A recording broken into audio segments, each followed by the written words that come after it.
Diduga akibat korsleting listrik, saudara, kobaran api membakar rumah 3 lantai di Matraman, Jakarta Timur Minggu pagi. Diduga kebakaran terjadi akibat korsleting listrik.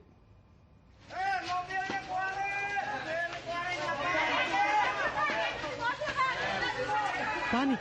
Dengan alat seadanya, warga bergotong royong memadamkan kobaran api di rumah 3 lantai di Matraman Minggu pagi. Mobil pemadam kesulitan menembus lokasi kebakaran karena banyak mobil warga yang diparkir sembarangan.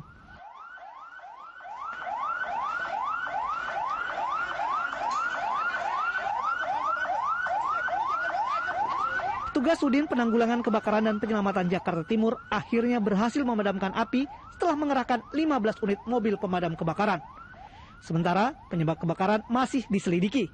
Namun diduga api berasal dari korsleting listrik. Triwibowo melaporkan dari Jakarta.